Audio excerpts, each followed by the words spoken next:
work for these guys in the jungle of Team 8. And as you mentioned, them adapting to Goldenglue, he's also been kind of holding up well. And those two have, I think, continued to be strong for Team 8. As you can see, the last time these guys played, TDK was unable to ban champions due to some severe roster issues they've had, but they've had their full intended roster for the latter half of the split. This time getting to ban things away. Kalista probably a smart choice. Nien has had some very good Kalista games. Yeah, so TDK's 6th professional game with this roster. Unfortunately, they've only won one of the prior 5. Annie Kalista dropped away. We're still seeing her be plenty popular. The perennial Vlad ban against Seraph, and also its Ryze. I think 513 Ryze is, in my opinion, the strongest champion in the game. I don't expect many teams to let that champion go through. Teammate, one of them to ban that away. Seraph away for Nien as well.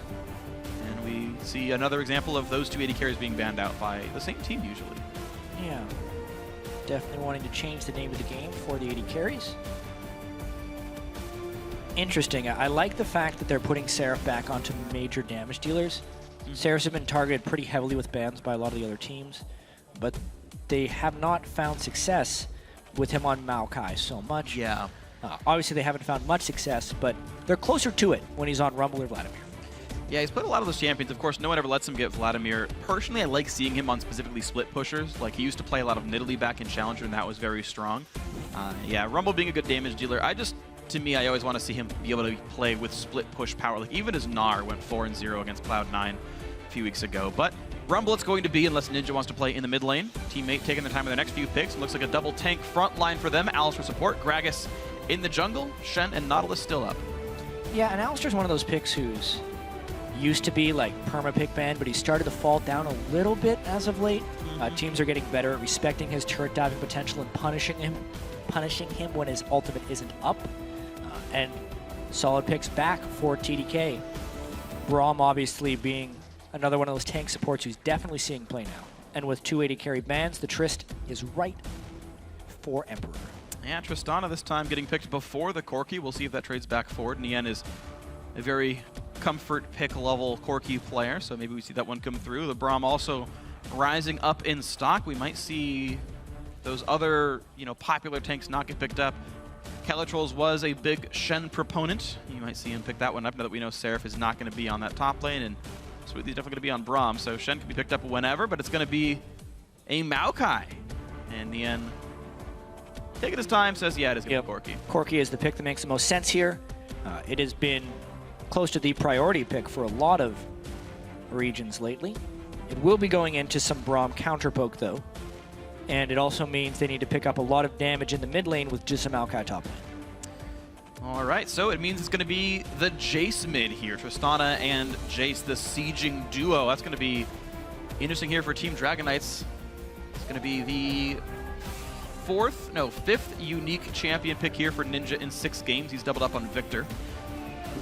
Otherwise, bringing out the Jayce that the old TDK mid laner used to play a whole lot of back when they had Kyle in the Challenger series. So almost a throwback there. Seraph should whole bunch of damage. Just a whole bunch of damage for TDK. So what's the counter pick going to be? You know it's Jayce mid lane, you know it's Tristana AD carry. It's a lot of ranged auto attacks coming through. As you mentioned, teammate needed damage source. The hover's on Yasuo. Yeah, it's a little tricky here because if they go magic damage, then they're pretty much all magic damage as a team. There we go. Poke team with the Varus. Going to be a little bit difficult against the Braum. Yeah, so interesting. Double marksman up into Braum, always a bit risky. Double poke into basically poke and siege. So somewhat similar team goals. But Team Dragon Knights, as you mentioned, a whole lot of damage. Teammate hoping to get enough burst that Varus gets the attack speed from his passive off a killer assist. But a big front line for Teammate. Double marksman behind it. See how well that works for them. Teammate hoping to go 4-0 if they want a chance at the playoffs. As you mentioned before, they sit half a game above Cloud9, so they can also hold on to their LCS spot for sure. C9 hoping that TDK wins. Yeah, there's a lot of wishing and hoping for a lot of these different teams. TDK definitely hoping TDK wins, trying to salvage this season. Like we said, they need to run every single game as a victory to avoid auto relegation. Just a monster game, especially because Teammate is trying to play to be safe more than anything. Obviously, playoffs are possible, but they really just want to win and secure their spot. And speaking of securing their spots, Enemy, the only team that TDK could overtake, and Enemy's roster or future games aren't exactly easy, so those teams theoretically could swap places for auto relegation. We'll see if TDK can make that climb, but guys at home, head over to Twitter to tell us who you think will prevail in this game. Tweet hashtag TDK win or hashtag T8 win to @LOL Esports. Let us know how you think this one's going to go. It's going to be a very important match. Your standings very much in the minds of both these teams. Team comps on your screen. Lights now. And we're going to get ourselves into the game. Team Dragon Knights versus Team 8.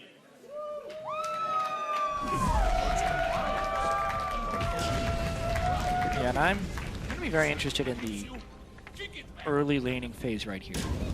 Whether or not we see TDK swap back with the Tristana, because as far as the Corki being a bit of a lane bully, it feels like Nien would want, champion-wise, a pick against Trist, but the matchup for Team 8 normally lane swapping doesn't play that way.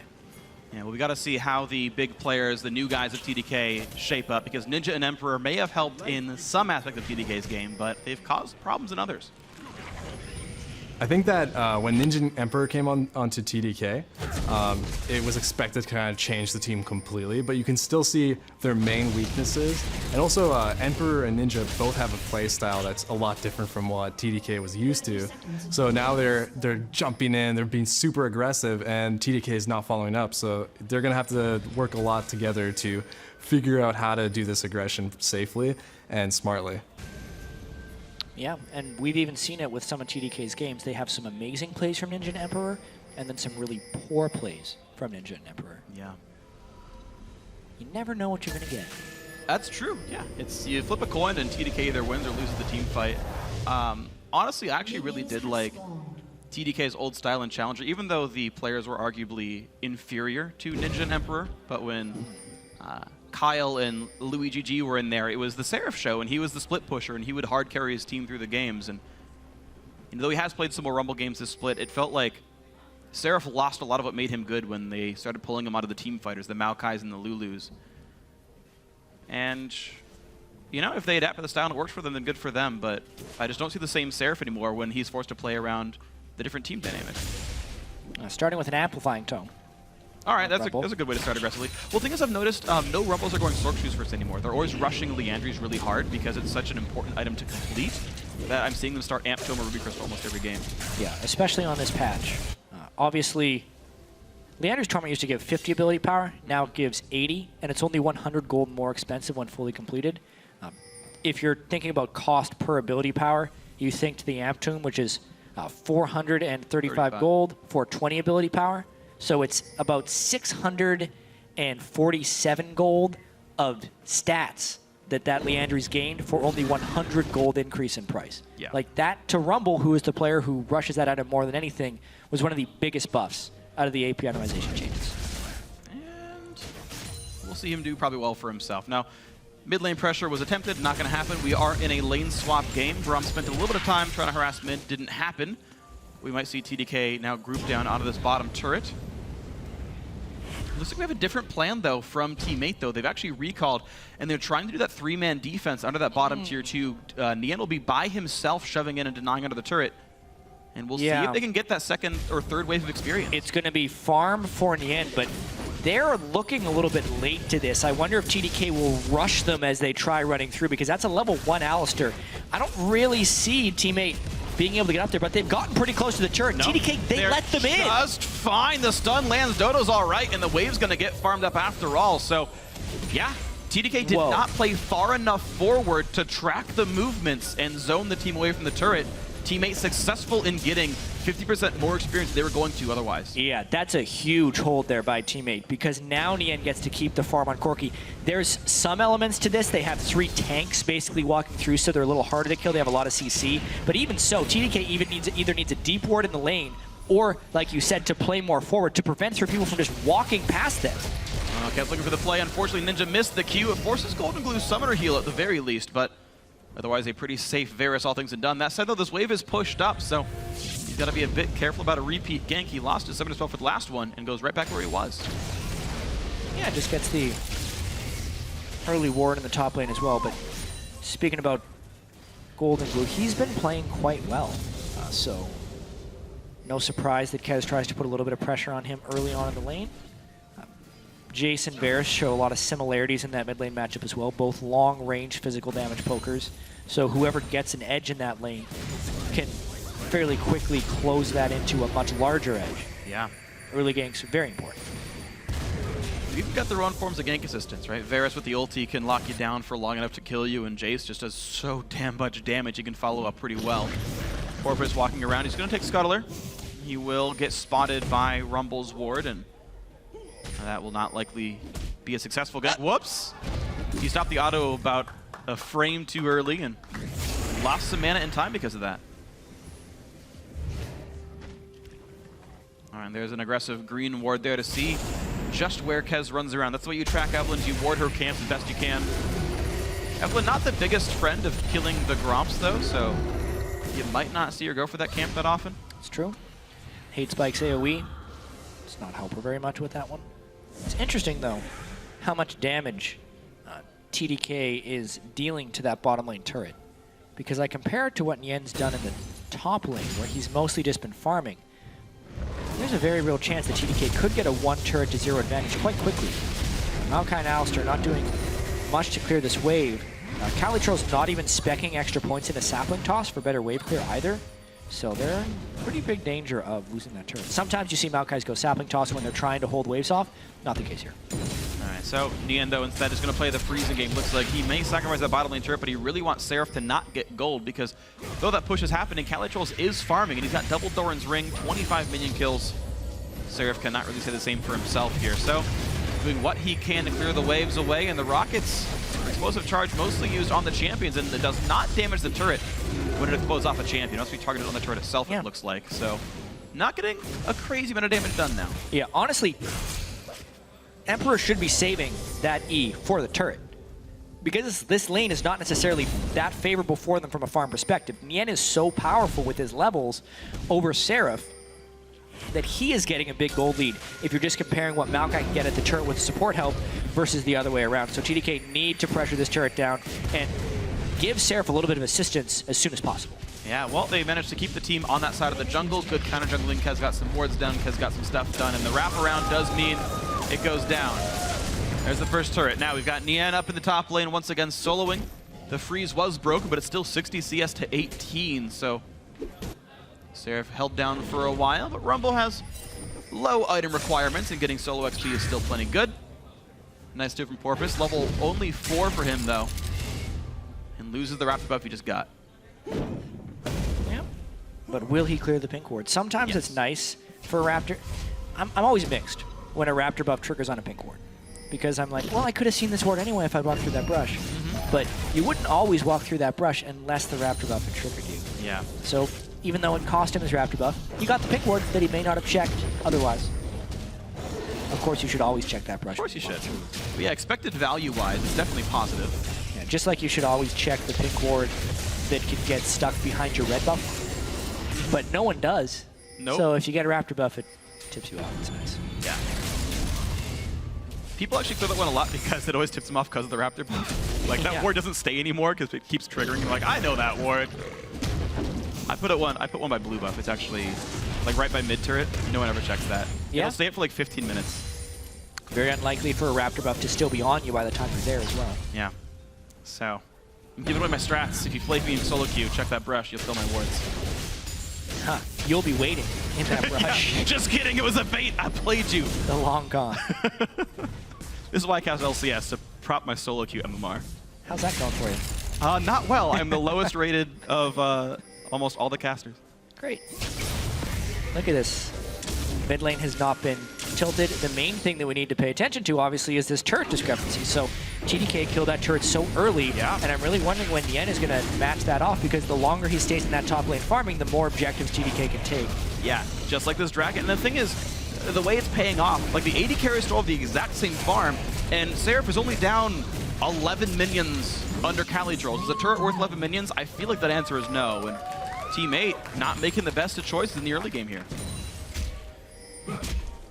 Definitely even when they went for like the turret hold, CaliTrolz is actually less experienced than Seraph right now. Like even that's not giving him an. Well, it's because they were holding CS, but they were helping out with the support to do so. True. So the experience was going to be a little different. Now you have to worry about a level 6 Rumble teleporting into any play. Obviously, the Maokai teleporting in would be threat as well, but the Rumble is much scarier at that point. Haunting Guy's Rumble, definitely even scarier. Now, Dragon off the field for a while means he's probably going to be okay. Nien is getting some decent damage down. You can see Seraph getting lower and lower. The sheen from Nien, he's going to knock this turret down with 2 more attacks, but he'll have to wait for the next wave. There was no jungler to stop this, so Nien should be getting this turret down guaranteed. Seraph will ult the next wave most likely. Yeah, you're right. So just kidding, it won't happen next wave. A lot of more time bot. And maybe Kez will show up top lane and turn that around. I believe he is now spotted. A lot of damage in the Kez. Ulti comes through. They got to be a bit careful. Goldenglue at 300 health. Emperor comes in for Porpoise. He's going to flash away and stay safe. Oh, Nien. Backdoors it. Yeah. That's actually a pretty smart play because he would have had to. He knows Seraph would have been back for the next wave anyway. Now he ends up getting the turret. Nien doesn't bounce this wave. This seems very strange to me. Almost every professional team ever will let that wave freeze back into their turret. Dodo, not 6, but he's going to live. And this means that Seraph gets to freeze. There's no dragon coming up. Like, maybe Maokai can turret dive, but Seraph not freezing it. I don't actually understand the thought process. This is why they're not top teams, Phreak.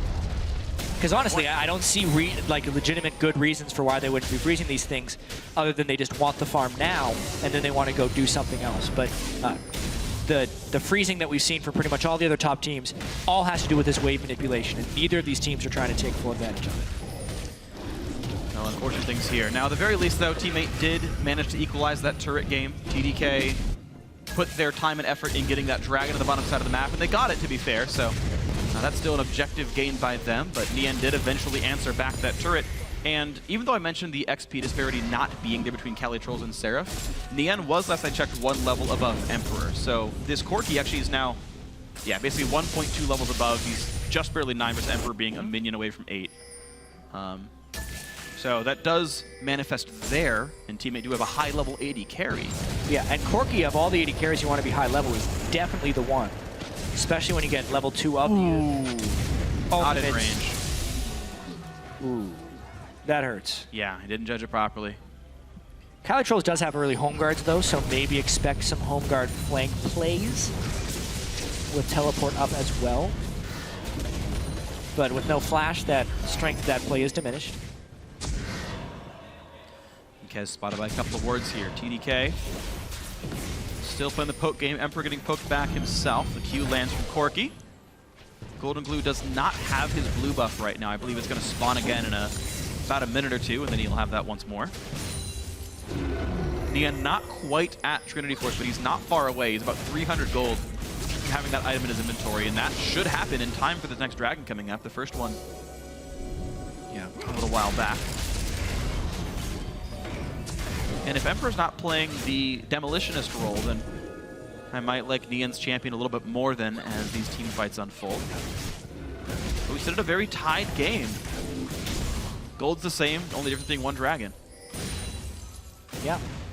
And if we're thinking from a playmaking potential, Teammate would have the better initiation. They have Alistar, Gragas, Varus, and Maokai, who already build home guard with an incentivization on initiation.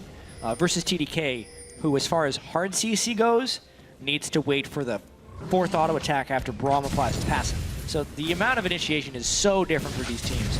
A lot of slows for TDK and a lot of damage. It'll be an interesting balance between TDK finding the right fights, because there's so much damage on TDK that if Teammate over-engages to just find a 5v5, TDK might be stronger in it. So therefore, Teammate needs to use all these tools to find odd-numbered fights and get picks. Absolutely, and I think there's a good chance that a game that looks like TDK winning is going to be a low-kill game, because they can just play the poke game and, knock down turrets, knock down dragons, and as you mentioned, those rare occasions, we'll see what they turn into. All right, CaliTrolz going to shove in this top lane. It's really not being answered right now. Seraph not collecting the farm. He's going over just now, so it looks like that'll be just fine. Blue buff steal did work successfully. Ninja managed to grab that there, so Goldenglue out of mana, trying to stack his mana moon as best he can, but forced to recall here. He wouldn't have had to if not for the steal. Dragon up in 45 seconds. Trinity Force is here for Nien. He's recalled in time. He will be in position. Double Sightstone is in the inventory and fully charged from both Dodo and Porpoise. Kez actually getting his blue right now. He's not going to have a recall to have wards again in time for potential Dragon fight. That's true. He's also pretty low on health, so I'd imagine he's just going back to base and hoping to make it back for Drake. And they're definitely not timing this properly, but that's because he got a little bit manhandled by the blue buff. He ran out of mana while doing that, and he needs to go back and get his Runeglaive, it looks like. And at the very least, Smoothie can ward for him. Fully stacked Sightstone on the Braum here. Ignite and Ulti are up. In fact, pretty much all the tools are available on both sides. The only lack being teammate not having a blue. But they're going to be first to Dragon. Now, they had beaten TSM just a week ago by having actually very good Dragon control, being there first. TSM had bad recall timings, and teammate just said, we have wards, give it up.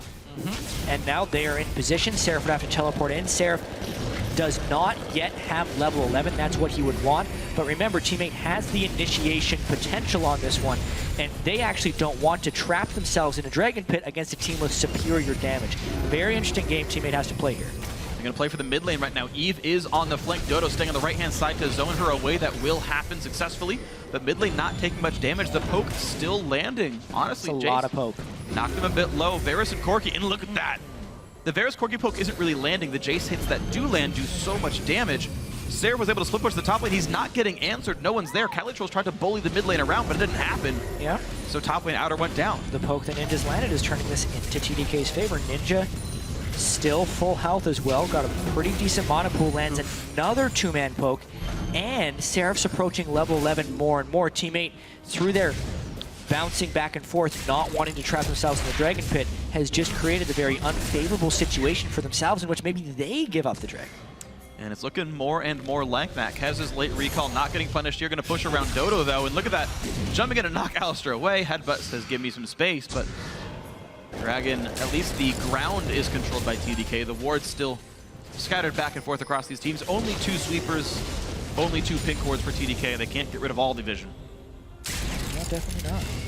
But they have all the waves under control, so not a lot teammate feels like they can do right now. Right, but I mean, they had to send Porpoise up top lane to deal with the Rumble. Now it's a non-home guarded teleport that is canceled. Seraph will still have his to come down with. Yeah. Woo. And Seraph is about 1 minion away from 11. I actually want to see him knock down a minion wave up there just to make sure he's got rank 2 equalizer. It's literally, like, even Scuttlecrab might almost do it, but teammate actually, for them stopping Dragon, get the, a little bit of chance to push down mid lane, but they got to be afraid of this Rumble who's roaming down from the top lane. CaliTrolz has to walk to even have a hope of being in the team fight. And yet again, TDK could always go back there, but because TDK had to go defend mid, now Team A control Dragon, and they're actually going to knock this down pretty fast. A bunch of recalls came through. TDK recalled back and gave teammate control. Poor recall timing, for sure. I mean, they still have the gold lead, but teammate is able to equalize the Dragons. And it's crazy, too, because teammate didn't even have a teleport to threaten any of that. Exactly what TDK would have wanted would have been to come down and trap them in the Dragon Pit, but they did want to buy their items as well, and they just picked a bad time to do so. I don't understand why Seraph walked down, though. He could have kept that lane pushed up and just send one guy back at a time, and you can guarantee it's still a 4v4. Wave clear, easy enough. Goldenglue, despite not having a blue buff, was able to stay out on the map the entire time. And he's going to be just okay here. So, small gold lead, though, still for Team Dragonites. They knocked down that top lane outer turret. They're getting a lot more farm. Seraph now plus 22 over CaliTrolz, despite the fact that teammate tried to freeze him out of the lane for so long in the early game. Seraph's gotten it all back. Yeah. And he is going to be able to buy into some pretty nice items soon as well. The Home Guard Rush is interesting, maybe to try and just match CaliTrolz a little bit, but Liandry's being done just now. That's a nice Liandry's timing with his level 11.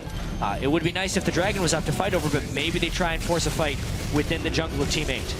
Keep in mind, it's still a teleport disadvantage, so a risk for teammate. There's always a chance Rumble ends your team fight. Smite's coming through. There's the engage. Rumble's coming in from across the wall. Teammate stuck in a 4v5. A pretty good equalizer, but Porpoise going to jump away. And no, the first blood comes through. The rest of the teammate able to flash out. And just barely. Emperor trades one back. Still, though, first blood to teammate. And Maokai's still pushing. Yeah, TDK forces really hard, but that's the type of force you'd like to see over a dragon right there. Not able to quite close him down enough. It seemed like Seraph put his Rumble ultimate down, going vertical on the map where he needed the horizontal one to stop the retreat from Teammate. And then maybe he could have wiped the floor with them. But it is just a 1-for-1 with first blood going to Teammate, and not much really done when all is said and done, except different teleport timers now between the two teams. All right, so here we go. 1,300 gold still the game. Mid lane gonna get fired down. That will get chunked out. Emperor, bam, bursts them out. Clears part of a minion wave. All three outer turrets now down. TDK's picked them up. Teammate have a little bit of progress on various other turrets around the game, but as far as the current lead goes, 2,000, TDK looking pretty decent. Yeah. TDK will want to try and close on this very small lead. They have, looking at this again, they just rush past the blue buff, hoping the teammate would be distracted with taking it. But then as you can see that Rumble ultimate, just with the way the teammate is running away, if that was placed in that corridor, they'd be much, much lower on this one. Amber picks up the kill on the backside, and teammate it looked trapped a bit in the team fight. That was interesting too, because that's the team that doesn't have the initiation forcing the fight. And it was very hard for them to close down and actually get the kills. It was Flash Evelyn ult, Flash Braum ult. Those were literally their best engaged tools on the team, and it was, you slowed them a little bit. Keep in mind, slows don't stack in this anymore, so like Equalizer, Braum ulti, and Evelyn all compete for the same status effect, and they don't really get slowed down that much anymore. Emperor rocket jumps away from a headbutt pulverize. Lost his red buff, it looks like. Porpoise stole it away. Yeah, good steal by Porpoise, okay. Yeah, I think Seraph was thinking if they escape up towards the base gate, it's the right equalizer, but teammate just walked right towards the turret instead. And it ended up not being a good equalizer. I don't know if it was the right choice or not, just what his thought process looked like. Mid lane once again under fire here. Equalizer is back up from cooldown, as is all ults except for Emperor's. Nien chunked down to half. Really good Jayce poke coming through. A lot of cooldown reduction on Ninja with the Brutalizer. Boots Lucidity. Looks like TDK making the call to say, hey, let's knock down top lane. Let's control this side of the jungle. Keep in mind, CaliTrolz does have teleport, though, so he can match the push-up here. The rest of the team coming up. Yeah, it's interesting that CaliTrolz has been kind of the attempted demolitionist. Maokai, one of the slowest split pushers possible. You would want him to threaten initiations with home guard from base, but he has been the presence in other waves. It is kind of actually working for Teammate, though, if he can knock these turrets down. He tried getting the interior in the top lane, didn't quite get it. Now at least he'll get the outer in the bottom lane, but he will have to be willing to make that teleport play and stop this siege from TDK. Well, the first explosive charge knocked that turret down to 60%. Looks like the second one could be the turret itself. Smoothie trying to keep his turrets alive, and a nice equalizer gets Nien incredibly low. Dodo pops the ulti on himself as well. The teleport comes in for CaliTrolz to buy a bit of time. Doesn't want Ninja, though, because the two marksmen of Teammate are too low to fight. This teleport means nothing. Wow, so at least he gets the reduced teleport cooldown for going to a turret, but very rarely do you see a home guard Maokai make a play by teleporting onto a turret. It seems like they were just hoping to defend and dissuade that push, because they can trade now one turret for 0 and their red buff. Overall, that is still a positive trade for Team 8. All right, so the split push worked out. The TP timer was used successfully enough. Yeah. Teammate keeping the turret alive is a big deal, but now we have Teammate have nearly killed the top lane tier 2 of TDK. That was an earlier Maokai split push, and TDK have nearly knocked down Teammate's top lane tier 2. Both these turrets are pretty much one minion wave away from getting knocked down here. Both below half. Yeah, 800 health and 600 health. Teammate's the one that is a little bit lower. Oh. And they think about initiation. Here's the odd number fight. Pulverize, and it was a overheated Seraph who didn't have an ulti anyway, so a nice pickup there. The engage did land. CaliTrolz was able to run, Dodo able to run as well, and more poke from the marksman. Emperor wants in. No crit. Oh! Shock left land, though. And that's with Dragon up as well. Dodo gets sniped. Someone probably could have blocked for him, but no one wants to walk in front of an empowered shock blast.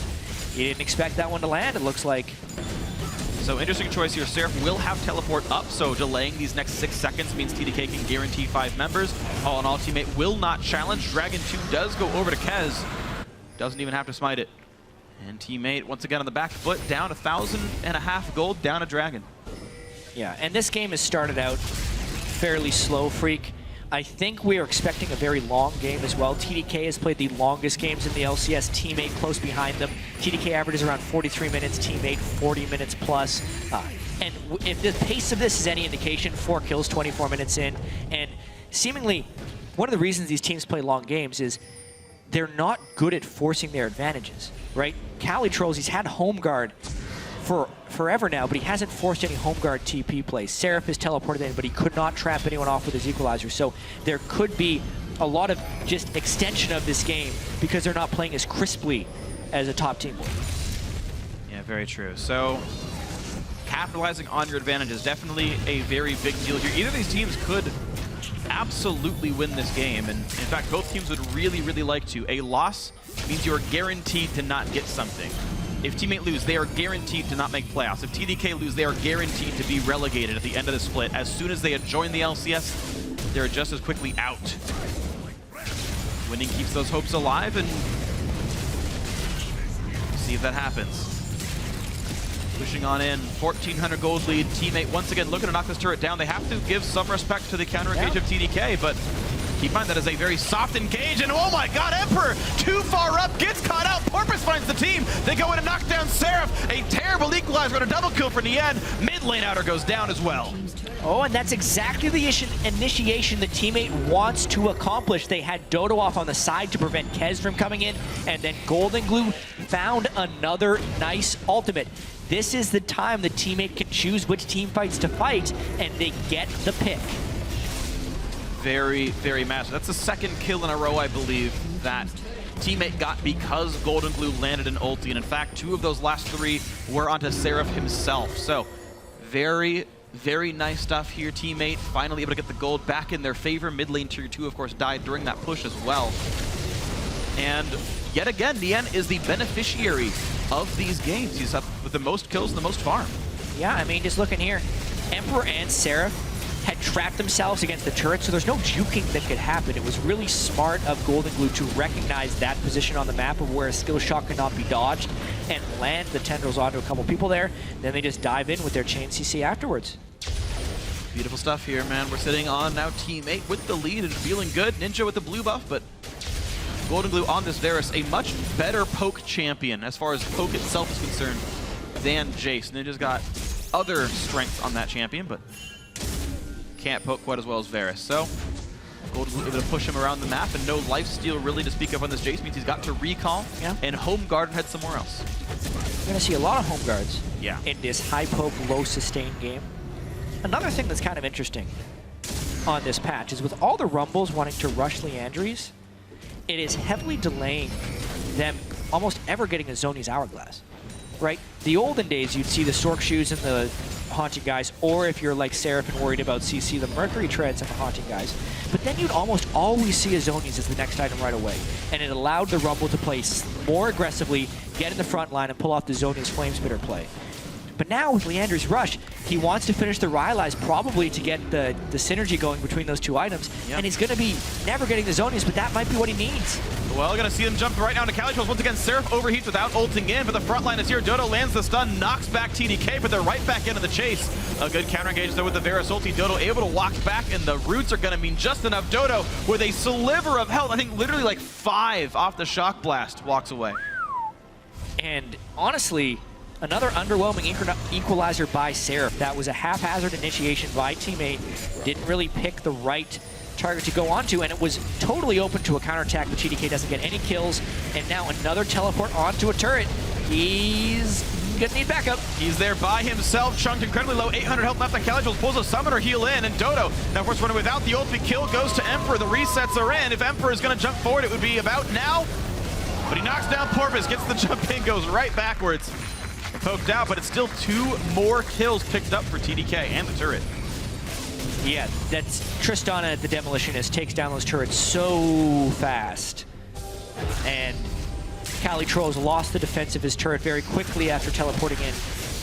He wanted to teleport in right away to save, so his teleport wouldn't get canceled by the turret going down, but in doing so, he arrived well before the rest of his team. This is honestly a turret the Team8 should have just called it quits on and said, see you later, because now they don't have a clean initiation onto TDK, and they're open to the counterattack. Emperor and Ninja free hitting on the backside. Yeah. Shot glass to finish. And CaliTrolz was actually still down for about 4 seconds when he TP'd in. The ulti came up partway through that fight. Taking 20% less damage and then being able to burst someone for about 400, maybe could have made a very big difference in that fight when you layer that with some Varus arrows and Corki rockets. So unfortunate there for CaliTrolz. I think he used it to farm a little bit earlier and punished for that cooldown still being down. More poke onto Ninja. Yomu's Ghost Blade done now on this Varus. Sorry, it's Jayce. I misspoke. It was a Varus arrow came by and I got confused. I mean, they build the same items. Yeah. So, snap at anyone. Wondering if Ninja's going to close with an Infinity Edge or a Bloodthirster. It'll be an interesting choice because Infinity Edge, a lot of people say, is the correct item for Jayce. And if anyone ever gets close to you, you can get some amazing hypercharged crits on them since your 3 quick auto attacks do 110% damage. That amplifies with the Infinity Edge crit. But they're against poke, so the Bloodthirster is greatly needed for the sustain. Yeah, the choice is going to be interesting. I'm actually a little bit surprised he finished the Yomu's before even getting as much as a Vamp Scepter here. Yeah, which would make you think he wants Infinity Edge. Yeah, true. Wants the damage build. Nien chunked down below 1,000 health here. Dragon is alive, keep in mind. With both these teams very close in build, it's more about how they position and what they can gain before it starts. Good poke from Goldenglue. This Varus, 2-0 and 3. He's started almost all the fights they've wanted. He's got 100% kill participation. And he's only down 60 CS. Yeah, he's getting destroyed farm-wise, but they're giving it so much to Nien that it's true. So much of this game has just been a poke battle in the mid lane that these CS numbers are fairly dishonest to who is winning or losing each lane. It's really just been everyone grouped, and it's a conscious choice here to get Nien more and more fodder.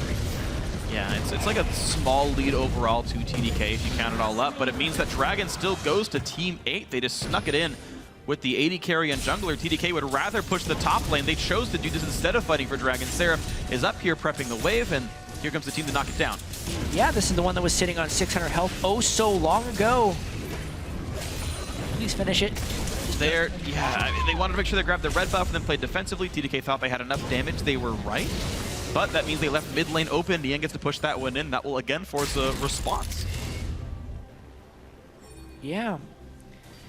I want to see more aggression out of Team 8 with their ability to start fights, especially with the Maokai to do home guard teleports, because if they're waiting and sitting back, I feel like for the Jayce to power up to get max items, I'd be very worried about forcing those late game team fights if you are Team 8, especially since they haven't been able to control the Dragon well. Home guard flanks with the Maokai to get picks.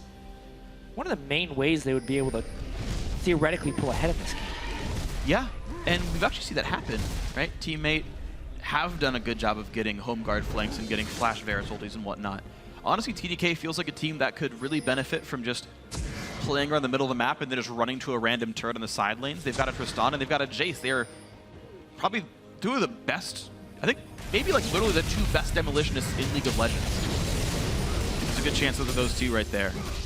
So if you ever get in a turret fight, it goes TDK's way, absolutely. And even Seraph can just ulti to defend a wave, so splitting turret trades, I think, actually tends to go TDK's way. It's something that Team 8 actually have to keep in mind if they ever try to make a choice.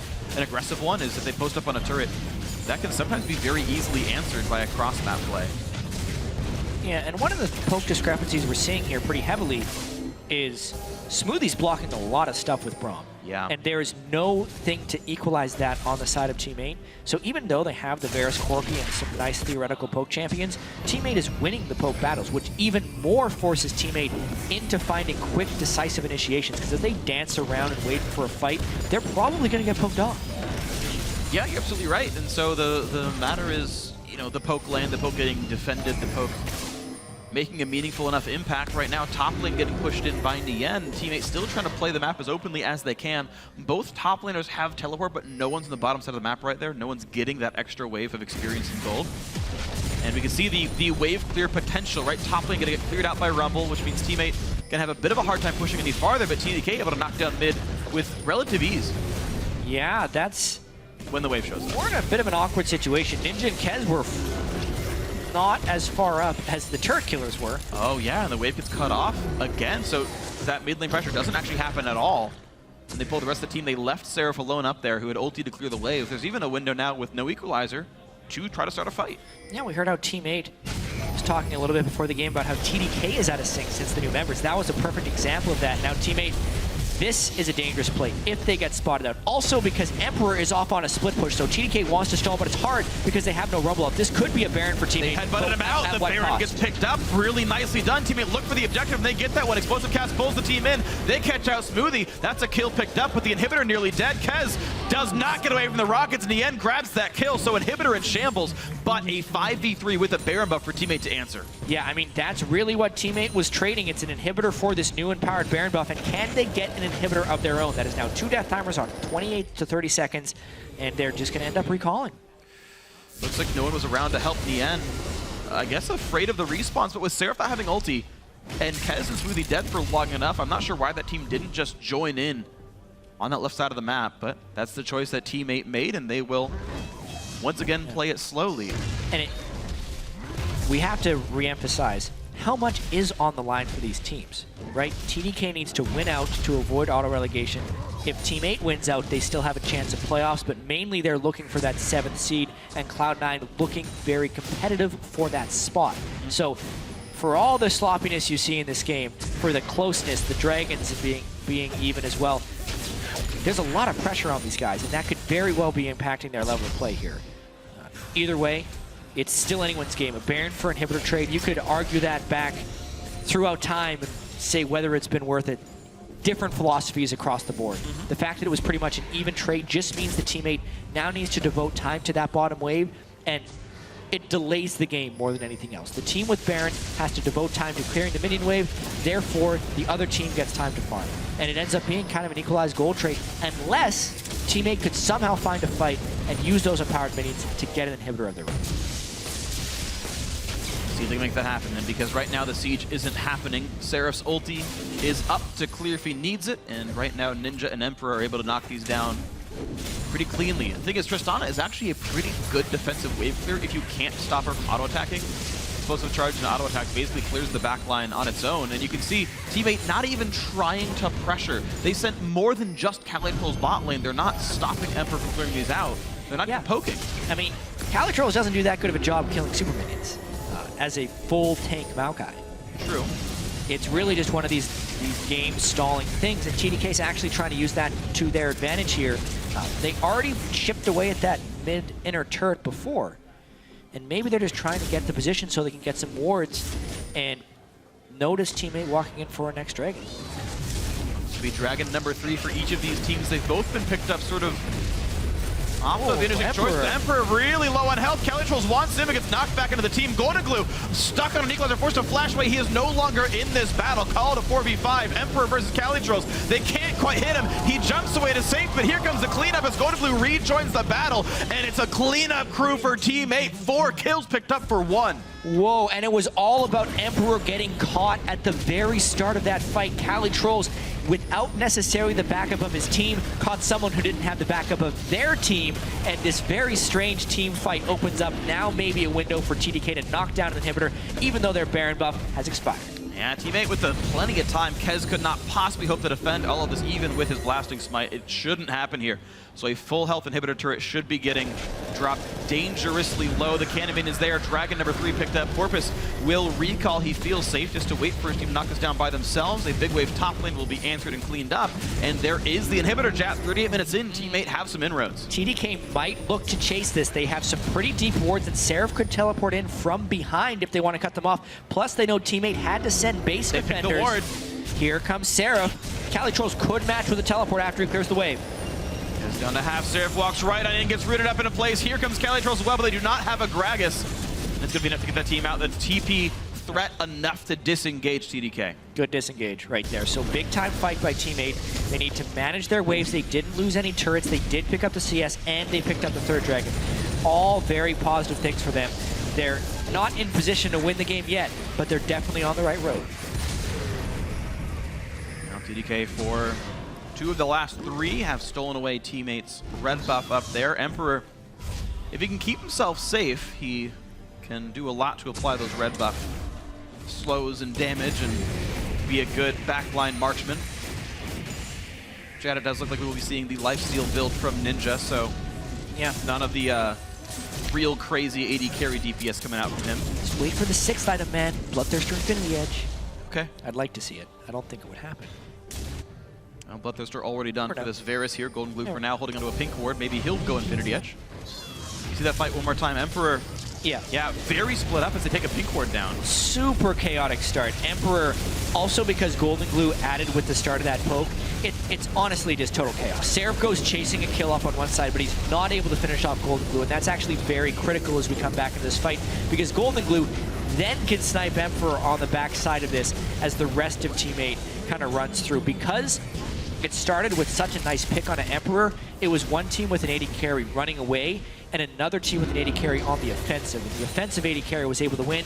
Nien's been free farming this whole game, all farm devoted for him, and he got to free hit in that fight. Huge swing. He's 100 CS over his next teammate. Like, this guy has got all the money. Actual gold-wise, he's 2,000 above Goldenglue, 3,000 above CaliTrolz. Great equalizer this time, though. Beautiful, absolutely. A couple of shields used on Goldenglue will keep him alive, but yet again, he might be out of this fight. And Ninja is one poke away from killing him. Guess the location, but Goldenglue has already run away. Wave should be cleared cleanly enough. No, we get a bit of damage coming through, but careful, Porpoise taking some damage, and yes, this turret will fall indeed. Well done, TDK, to knock that one out. Yep, Rumble ultimate for a turret is the basic trade right there. Man, still a very close game in pretty much all the objective ways. And the scaling of these teams is also fairly similar, right? The Jayce versus the Varus, the Corki versus the Tristana, even the Maokai versus the Rumble. Yeah, very true. And the mid laners serve incredibly similar purposes. And the teams all play long games. Yep, and the name's supposed to start with team. So much synergy Just here. so many things. Can't even come up with anything else to say about this, but honestly, both AD carriers are Yordles. Really? Yeah. Tristana and Corki. Yeah, cool. All right. Yeah. The junglers are different genders. Such game changer. Sorry. Okay, but you know what? Baron's back on the field, though. Teammate got the last one. They traded their bottom inhibitor for it, essentially, but it worked out. And now sitting on a 3,000 gold lead, their biggest lead of the game. They're looking to maybe get Baron number 2 here. Look for the flash. They can't get, but the knockback comes through. However, no kills picked up as a result. Ninja able to cleanse and run away. Goldenglue still has the ulti. No flash for Porpoise, though, so his engage tool is gone. Flash is up for Dodo, though, so maybe he can make that happen. But his Righteous Glory is on cooldown, so is CaliTrolz. So those engage tools also went down. Yeah, now you don't need all the engage tools if you can. They can block it. The instant they got hit by a scrying orb, they started Baron instead of falling out of the pit. So they are really forcing something big here. Smoothie very low. Half HP in the backside, a lot of roots. Ninja that caught up, that has flash, uses it. Equalizer chunks the bottom line. Goldenglue running away, caught up by Seraph. He's gonna still knock down Ninja first, traded back, and Kez is on the run. It's still a 1-for-1. Smoothie, though, caught up, looks to be an easy kill. Seraph looking for more people to kill, though. Nien on the backside, half HP, still getting hit up, forced a Valkyrie out. Kez and Emperor looking for more. The flash from CaliTrolz just barely keeps him up. The pulverize of Dodo is a very angry cow. Emperor cannot find the target. Seraph can, though, try to knock down Alistar, get some Kez now on the chase, but Nien has already knocked down Smoothie. He rejoins the fight. Kez is low, so is Seraph. TP re-engage for CaliTrolz means a bad thing for TDK. Kez rooted up, knocked down, an ace for teammate. What a crazy fight, and CaliTrolz, because he escaped with just a sliver of health, finally uses that home guard teleport to the best of its ability, and now teammate can probably go for a Baron, but will they even trade this for an inhibitor? There's so many. There's 2 cannon minions. They're going to trade Baron for an inhibitor again. Oh, this time around, even after an ace, a lot of time because teammate have a bunch of waves both mid and top, and they've got 30 seconds on most of the respawns. It's only Ninja alive. Teleports down. CaliTrolz will walk top lane, and Ninja actually will just barely keep the mid inhibitor afloat, so that one will not die to minions. For top lane turret, very, very low. Actually, that might die to the wave itself. It's getting chunked. Oh my goodness. Yeah, that is another big wave trying to kill that turret. Phreak, this game. We've had 2 crazy games. We had 3 quick games to start the day, and now we're probably going to get back-to-back 50-minute thrillers down the stretch. All right, so 4th Dragon upcoming for teammate. Start the 5 Dragon time. I think Team8 is one of the teams in North America who achieved 5 dragons but still lost. Or they either had the opponent get 5 dragons and won. One of the no, enemy got 5 dragons against Team8. Team8 was able to win. Yeah. So they know all well that 5 dragons is not a catch-all for victory, especially in close games that go very late. Yeah. Do you remember the stat, Jatt? There have been like 6 Dragon 5 losses in professional play this split. Yes. I know you did the math. This split across the LMS, LCK, EU, and NALCS. Yeah, the record's like 50-6 or something like that. It's, I don't have it exactly with me, but it's something like 36-4 or 37-4. Very indicative of winning. But if you're going to get an upset, a lot of the times it's going to be in the much longer games where items are more equalized. The opponent has also gotten 1 dragon or so, and the kills are close. But I haven't finished my research, so I don't want to talk about it yet. Sorry, Jatt. I brought the spoiler up, but still, it's Team8 looking maybe pretty happy. Actually, a good equalizer. Buys a lot of time, but Kez in the flank gets evaporated. He went in too soon, and the Team8 frontline holds steady. Ninja trapped up, getting shut down pretty hard. A 2-for-1 so far, as CaliTrolz did die, but it's still too big of a front line. Seraph, one of the last remaining members, a triple kill for Nien, now in a duel. But gets crit by Emperor. The big shutdown means Emperor keeps his team's hopes alive. Team8 was so close to locking TDK into auto-relegation, but Emperor just smacks Nien, and now those super minions are doing some work in the base of Team8 as well. Emperor just needs to delay the recalls for those minions to do stuff. One of the Nexus turrets has already died. He wanted some more cleanups, but he's not going to get any more than that. Goldenglue playing the defense in his base. A 6,000 gold lead, but there's always a risk that your structures die and you lose the game when you didn't mean to. Still, 2 inhibitors down is a good thing for Team8 here that should allow them to hold map control for a very long time. And maybe set up that dragon. Jeez.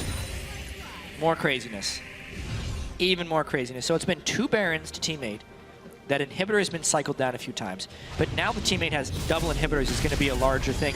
Team8 was so close to finding the game win right here. Another equalizer comes down.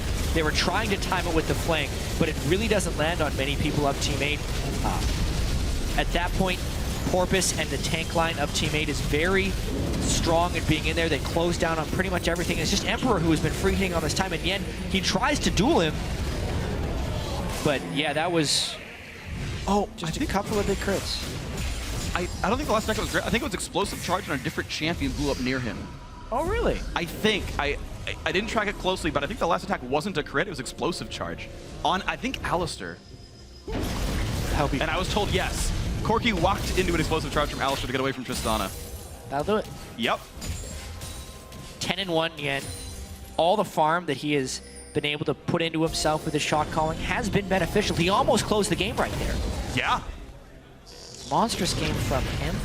Team8 still in strong positions with 2 inhibitors down. This is almost a perfect scenario because them having a down inhibitor doesn't necessarily matter since the lane they are pushing is convenient with their goal. So it's basically the same near impossible defense of TDK trying to stop 2 waves of super minions while defending your 3rd inhibitor. Yeah, one of the best ones to defend those minion waves would be Emperor on this Tristana, so at least there's the chance for it, but still very, very difficult. The tanks stacking armor. Thornmail, Frozen Heart, Randu, and Zoma, Ninja Tabby for CaliTrolz. Good luck getting through the 430 armor Maokai, but the equalizer might help this one. Kez the front line. They got Goldenglue. That's a big one. Porpoise running away with explosive charge on him. Smoothie putting the shield up the front line is not going down. CaliTrolz knocked back in the front line, holding up pretty nicely, but there's a big 4-man pulverize from Dodo, but there is 0 follow-up, which means Dodo's on the wrong place, and this one gets picked up. Maybe it's the comeback win here. TDK knock up 2 kills. Red buff on Emperor. The crowd chanting for him. The flash auto. It slows down Nien. Here comes Kez, and that's going to be nothing to do for CaliTrolz. He does trade back, though, as Smoothie loses his life. Keep in mind, mid and top still have super minions mulling into the base. They could kill the Nexus by themselves, so TDK have to respond, and they will send Seraph to do that. Yeah, this is so intense. Nien is actually attempting a hero mission on the backside. There are really long death timers, 50 minutes in. This is a 3v1. There's only 1 Nexus turret for Team8, so these 3 can definitely push through Porpoise if they knew that Corki wasn't there. But because of the threat, is just going to be the inhibitor. Kez has 226 armor. He could have definitely tanked the Nexus turret. Chooses not to, though, and they will play a safe game. Yeah, Nien was going to be back of course. So it would have been a difficult team fight. To speak to the play that TDK just made there, it is the only play they have in that situation, because if they allow the siege to begin on that bottom tier turret, the super minions would arrive, and they'd eventually have to pull someone off and lose a 4v5. So basically, Team 8 was not successfully able to control their flanks, and that's why they got jumped on by Kez right at the start of that fight. Goldenglue went down, and that's how this game continues. Goldenglue went down with flash up, but he's got a Banshee's Veil now for himself to keep that in a slightly better spot. We can see that fight one more time. They've got so many pink wards. Double pink wards because they're so worried about the flank. But the ward that is approached from is even farther back, and then Kez is like, screw your flanks, I'm going to flash over you. Teammate tried their best to control those flanks. Yeah, they did. But there was such a deep ward for the home guard teleport, an unexpected ward that ends up allowing Rumble to flank position. From there on, I mean, without the damage from Goldenglue, it's just really difficult for them to stay in. And oh my god, and it starts with Emperor dying, but a beautiful equalizer buys a lot of time and a lot of damage, but Smoothie will follow his lane mate down. And oh man, a body slam flash in the pickup. Ninja goes down. The inhibitors actually have respawned, so it will take a little bit of time for Team 8 to make this happen, but 2v5, good luck, TDK. Yeah, and that should be game. Sorry that we're in a replay when that happened, but things happen in LCS all the time. Team 8, they will have minion waves. There are 3 dead, no wave clears here. This looks like Team 8 taking the game. Seraph caught up, pops the Zhonya's. Kez still running around, looks for Goldenglue, but can't possibly do enough for himself. That's going to be the ace. You know what? They don't need the ace. They just need the Nexus. Kez last man alive. Team 8 keep the playoff hopes up in 51 minutes. TDK are locked into 10th place. They will be swapping place with the #1 challenger team at the end of the year. Wow. What a bloodbath that was. 26 kills to 12. A very unfortunate, but somehow fitting end for TDK in a 50-minute game with a pick on the AD carry to end the game. Nien, incredibly powerful this entire time, making sure the farm stayed on him. 416 CS, 11-1. When teammate wins, Nien is usually really, really powerful. Yeah. And that is true once again, as they technically keep their playoff hopes alive. All right, well, Team 8, their only chance is to win their next 3 against Gravity, Liquid, Counter Logic Gaming. Of course, that'll be difficult. Team Sulamid has to go 0-3. Then they'll have a tiebreaker. That's the only possibility. Otherwise, though, only 3 games to play, and Team 8 sits 1 game above Cloud9, and I believe 2 games above Enemy Esports. Yeah. So this is looking maybe a bit hopeful for Team 8 here. If they want to keep that 7th place spot, it's where they ended last split. They would have hoped to do a little bit better. Unfortunately, that didn't happen, but yeah, it's been they can try again for the next time as the team transitions, right? New mid laner, new AD carry. Yeah, CaliTrolz has said he'll be retiring at the end of the year as well, so, you know, a roster's still to change, but maybe we'll see growth. Yeah, very trying splits for both of these teams. Seraph, his 2nd stint in the LCS. Unfortunate ending. There was that glimmer of hope when TDK took down Team Dignitas, but now they are locked into that 10th place seed. Ninja and Emperor could not arrive halfway through the season to save the day. Because it takes time for teams to gel. I mean, Team 8, they have had a much more difficult split than they even had the first time around. But as the split has progressed, you can tell they're getting used to having Nien, they're getting used to Goldenglue in the mid lane, and they are improving as a team. Looking at their second half of the split here, they're actually 4-2 in those games. Now, of course, they have Gravity, Liquid, and COG left to go, but they're still able to kind of push themselves up to that 7th place spot where they ended up finishing the last split. Absolutely. And, you know, I mean, it has been an improvement, right? Just to piggyback to that point, right? First half of the split, the only teams they could beat were Enemy and TDK. They beat them again. Okay, congratulations. Those are the wins you got before. But they picked up wins over Cloud9 and Team Sulamid. So, like, you know, obvious marked improvement. Even if they lose those last 3, it's still, you know, a better look for these guys. They still have Cloud9 hot on their heels. They're only 1 game behind those guys, and Cloud9 actually have a much easier schedule ahead of them. Cloud9 is going to play TDK later on, which then means that becomes interesting. Keep in mind, Team 8 and Cloud9 are 1-1, so that could even just be a tiebreaker to keep a spot safe. And if we move that point even further, right, Cloud9, if they get 7th, keep their Worlds points alive. Yeah. Maybe they reach the gauntlet. Maybe that goes crazy. Yeah, it's the race for 7th and the jockeying for the 2 buy seeds. They're going to be the major stories in the last 3 games of the LCS. And we'll see what happens with that one. It's going to be a crazy race in the last 3 games for every team in the summer split, but we're going to send it down to Riv, who